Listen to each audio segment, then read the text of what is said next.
Leads and lags are two important concepts in the schedule management.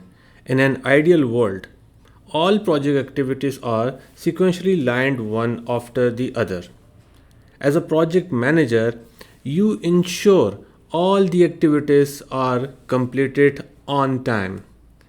But to think of it, is that really an effective way to manage project if you run two activities in parallel? Wouldn't that save time?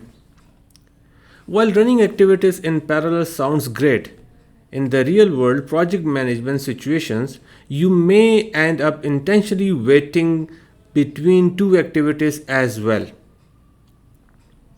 Now, what kind of project manager in her right senses intentionally add a delay between two activities? Someone who knows the concept of leads and lags. The waiting time between two activities is known as the lag. Please note that the lag is not about missing deadlines, it is purposeful. Lead, on the other hand, is letting an activity begin with its predecessor when where the predecessor activity has not finished yet. Obviously there is a significant risk of rework involved with leak. So in this example, the task A activity is not finished and you can start your task B activity.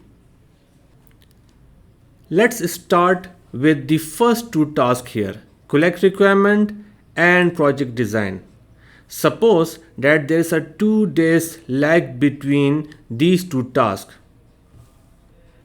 Go to the task tab and then click on detail button and then select project design. In the predecessor name, you can select collect requirement.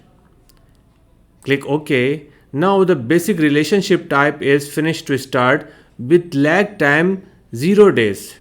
In this example, the collect requirement activity will take 10 days to complete, where the project design will take 4 days to complete. And I want to start my project design activity 2 days before the collect requirement activity is done. So in this example, go to the predecessor name, select the project design first, go to the predecessor name, select your collect requirement, and then here just type minus 2D and then click OK. You can see here the behavior of time scale will change if I click OK button. Now the project design activity will start where collect requirement activity will still in progress and will take 2 days to complete.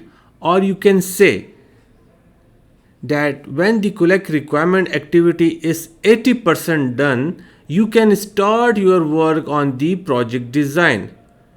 To do that, go to the project design and instead of minus 2D, just enter minus 20% and then click OK button. If I change the duration of collect requirement from 10 days to, for instance, 7 days, the 20% will change for the project design automatically, because here it is set for minus 20% for the project design activity. Always remember, you must use minus sign for the lag period. For the lead period. Let's work on another example to apply lead between plastering wall here and paint activities. You know that after plastering wall, you cannot apply paint instantly because that task time to dry. Because obviously plastering the wall will take time to dry and then you can apply paint on it.